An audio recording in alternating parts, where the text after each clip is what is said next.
Okay, students, welcome to this next session on industrial metallurgy. This is session number 27, and let me show the contents that we'll cover in this particular session.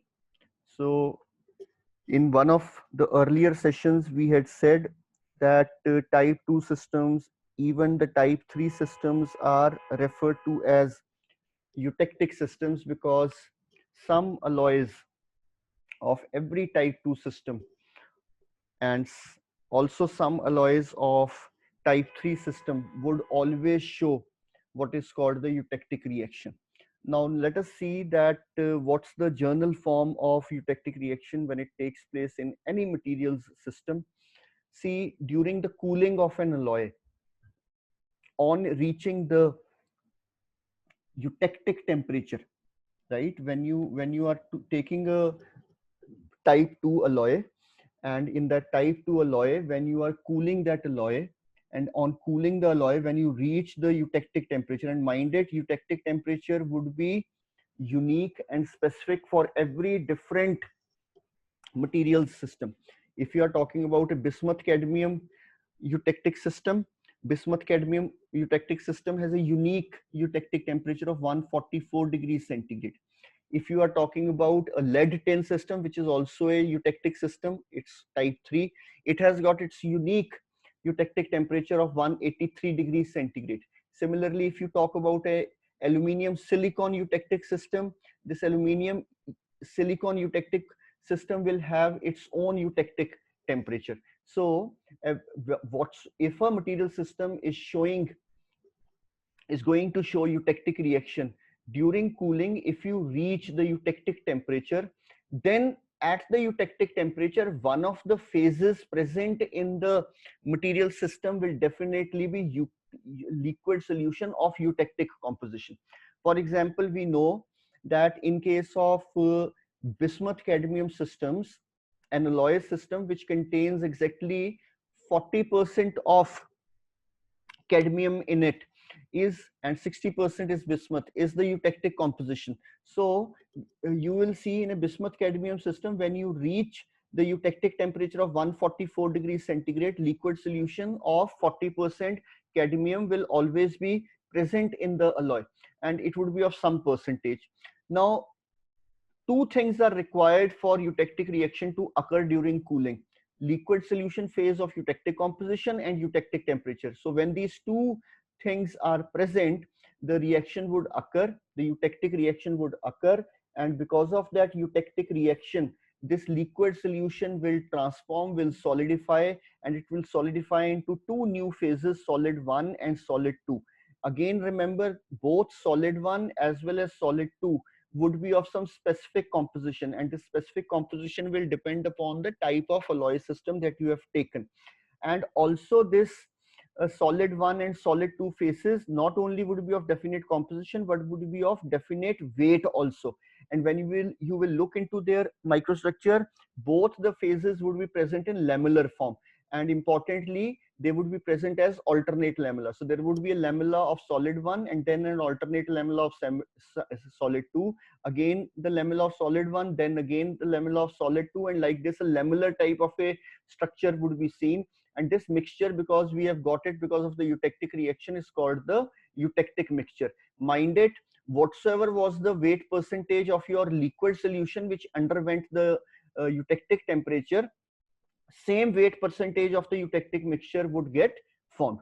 Now specifically, if you are interested in the type 2 alloy systems of bismuth and cadmium, this reaction would be as follows. When for any bismuth cadmium alloy, when you reach the during, and see, this reaction is reversible. What has happened during cooling, the reverse of it would happen during heating.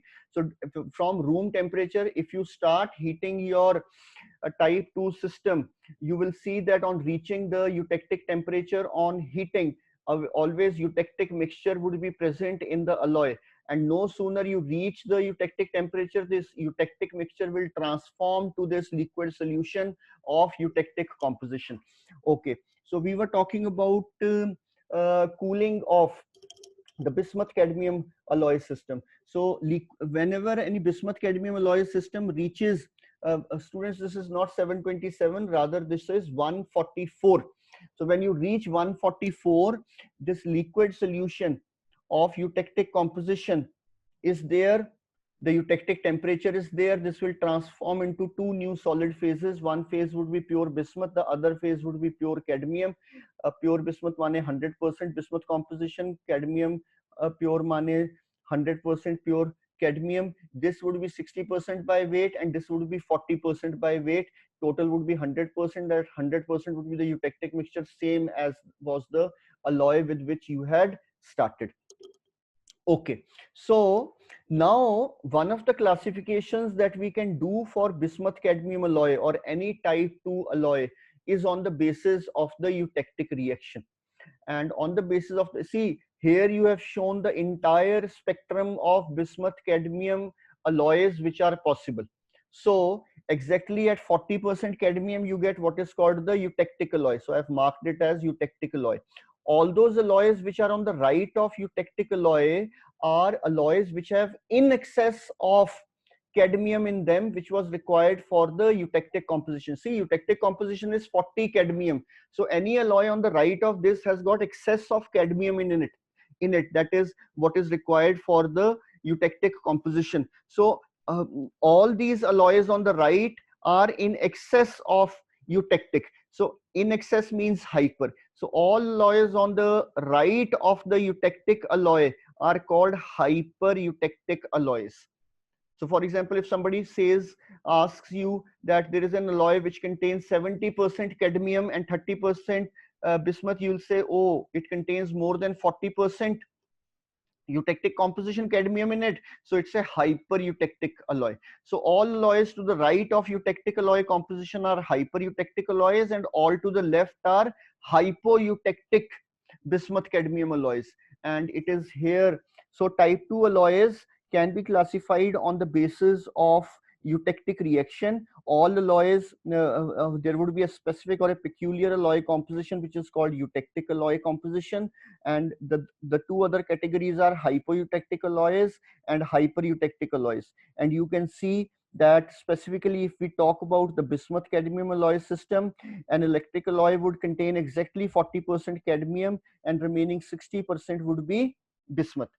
Hypoeutectic alloys, all to the left, so anything from 0 plus, because 0 is pure bismuth, so anything from 0 plus which contains even traces of cadmium, 2 and bismuth cadmium alloy which contains 40% cadmium in it is called a hypoeutectic alloys.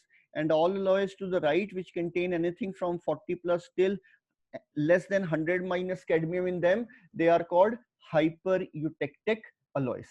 Okay, then we move to the equilibrium cooling of the first type of bismuth cadmium alloy, the most simple, the most metallurgically simple alloy, and that is the eutectic alloy. And in the next session you'll understand this statement, that why are we saying that this is the metallurgically most simple alloy. So okay, we defer that discussion till we have come to session number 28. But as for of now, when we have to discuss the equilibrium cooling of any alloy, we consider that alloy to be at a very high temperature. We mark the composition of that alloy on the datum, and then we draw a straight vertical line. The line extends till a very high temperature when the alloy would have been in a completely molten state. So let's start discussing the equilibrium cooling of this eutectic alloy, that is 40% cadmium alloy of the bismuth cadmium alloy series.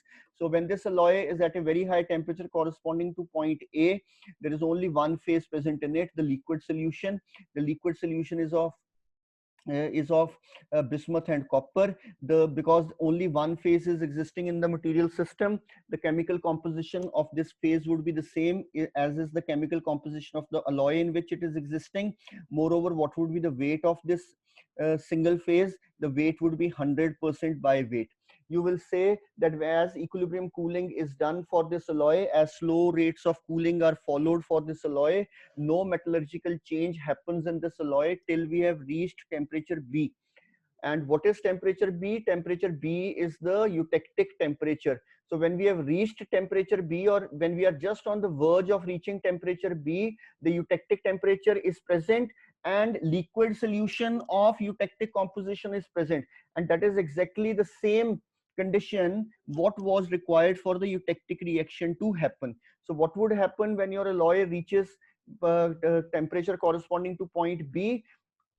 This entire liquid of eutectic composition via the eutectic reaction would transform into a mixture of pure bismuth and pure cadmium. And more specifically, you can call this pure bismuth and pure cadmium, which you have obtained through the eutectic reaction, as eutectic bismuth and eutectic cadmium. What is the chemical composition of bismuth? See, you are here in a two-phase region just below the eutectic temperature point. Just after you have crossed point B, you are in a two-phase region, bismuth plus cadmium. Who tells you about the composition of the two phases? The tie line. So you can draw the tie line like this. Tie line would touch over here, tie line would touch over here. This gives you the chemical composition of one of the phases. It is pure bismuth, 100% chemical composition bismuth. The other side of the tie line would give you the composition of the second phase. So cadmium, this is 100% cadmium. So the other phase is 100% cadmium.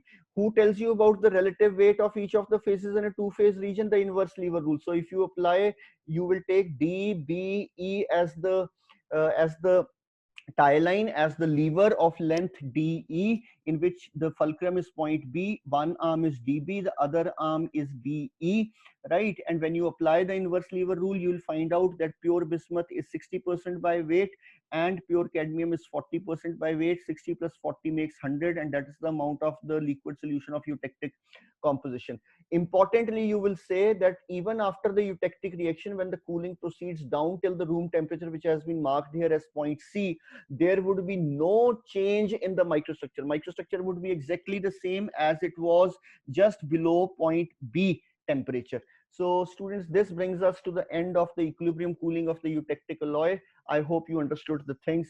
Thank you for watching.